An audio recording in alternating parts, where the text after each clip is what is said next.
안녕하세요. 오늘은 시간을 꽤 거슬러 올라가 봐야 할 것 같아요. 네, 어디로 가볼까요? 1차 세계대전 직후 1919년 독일입니다. 정말 모든 게 혼란스러웠던 바로 그때요. 1919년 독일. 네, 그렇죠. 패전 후에 제국은 무너지고 사회 전체가 그야말로 아수라장이었죠. 보내주신 자료가 바로 그 시기 루돌프 슈타이너가 슈투트가르트에 있는 여러 대기업 노동자들과 직접 만난 나눈 대화 기록이더라고요. 네, 맞습니다. 직접 노동 현장의 목소리를 들은 거죠. 당시 상황이 전쟁 패배에 혁명 움직임도 있었고 파업도 계속되고 경제는 완전히 붕괴 직전이고 뭐랄까 정말 총체적 난국 속에서 다들 새로운 길을 찾고 있었을 텐데요. 그렇죠. 곳곳에서 노동자나 병사들이 자발적으로 평화회를 막 만들던 시기였어요.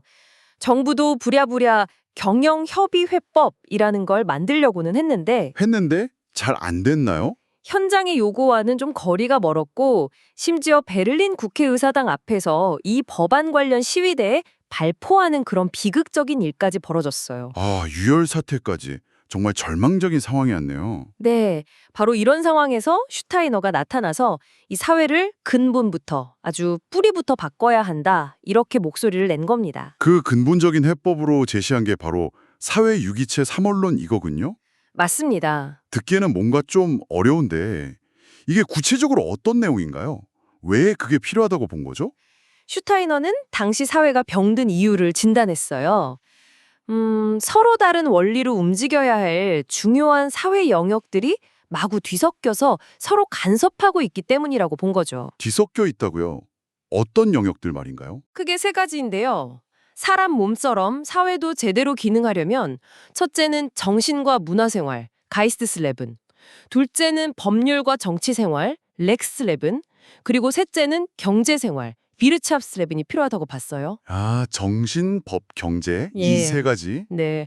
근데 중요한 건 이 세 영역이 각자 다른 원리 위에서 서로 독립적으로 운영되어야 한다는 거예요. 다른 원리요? 예를 들면요?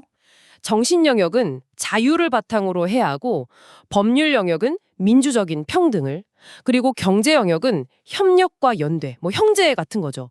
그걸 기반으로 해야 한다는 거예요. 자유, 평등, 협력 각기 다른 원리네요. 그렇죠. 그런데 당시에는 이 모든 걸 국가가 하나로 묶어서 통제하려고 했단 말이죠.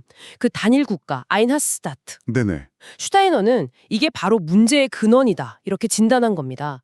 말이 제대로 달리려면 내 다리가 각자 자기 역할을 해야 하는 것처럼 사회도 이 세 기둥이 바로 서야 건강하다. 이런 비유를 들었죠. 와, 사회를 보는 관점 자체가 완전히 달랐네요. 그렇다면 당연히 당시의 자본주의 시스템에 대해서도 비판적이었겠어요? 아주 날카로웠죠. 특히 노동력 문제를 핵심으로 봤어요. 노동력이요? 네, 인간의 노동력이 더 이상 시장에서 물건처럼 사고 팔려서는 안 된다. 이렇게 선언하면서 아예 임금제도 자체를 폐지해야 한다고 주장했어요. 임금제도 폐지요? 정말 급진적인데요. 그렇죠. 이게 사회 문제의 뿌리라고 본 거예요.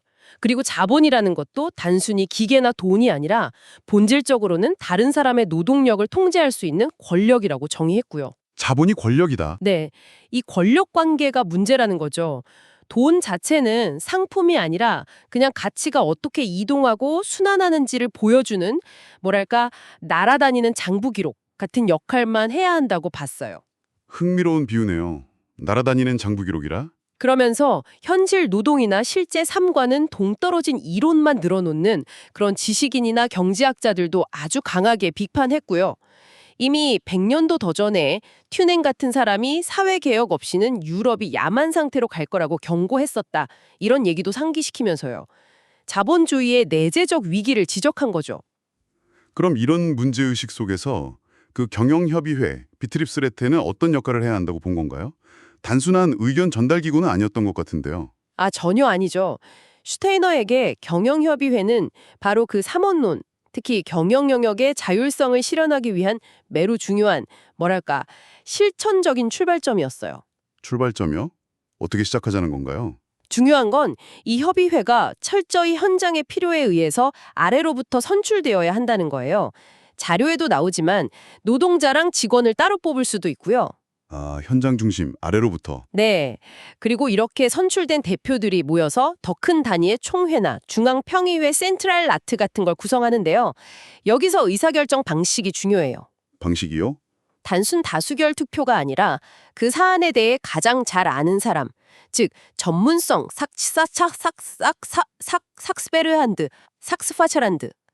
삭스파차란드를 가진 사람들의 판단을 중심으로 경제 영역을 관리해야 한다고 봤어요. 오, 민주적 투표가 아니라 전문성 중심이라? 그렇죠. 국가의 간섭 없이 경제 영역 스스로 돌아가는 새로운 자치 시스템을 만들자는 구상이었죠. 기존 정부나 체제의 꼭토각시가 되는 걸 극도로 경계했습니다. 뭔가 완전히 새로운 판을 짜려고 했던 거군요. 네. 특히 당시 연합국 자본주의 세력이 패전한 독일 경제를 종속시키려 한다는 위기감이 컸어요.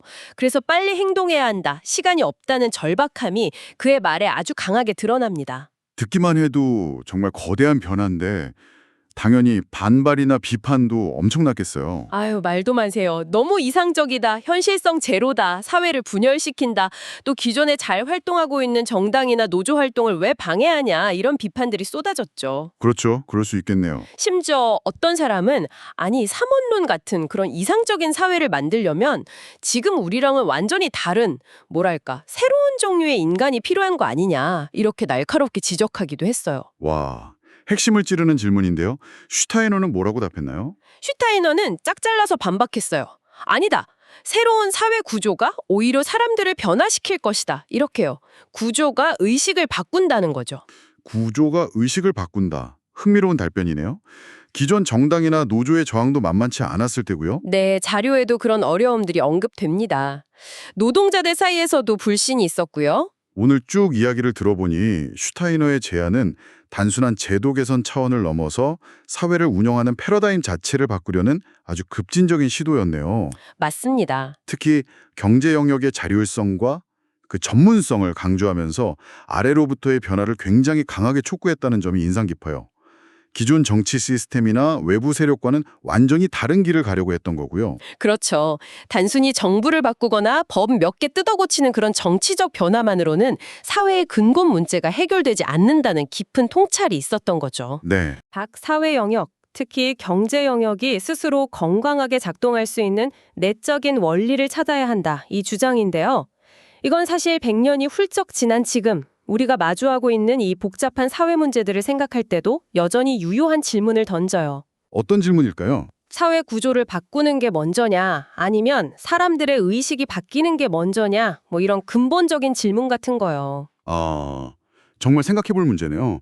슈타이너의 이 급진적인 실험이 결국 실패로 끝난 건지 아니면 시대를 너무 앞서갔던 건지 그 판단은 오늘 이야기를 들으신 당신의 몫으로 남겨두겠습니다. 네, 어쩌면 그의 아이디어 속에 담긴 그 전문성에 기반한 자율적인 협력체라는 개념이 오늘날처럼 모든 것이 연결된 네트워크 사회에서는 또 다른 방식으로 새롭게 피어날 가능성도 있지 않을까요? 그럴 수도 있겠네요. 흥미로운 가능성입니다.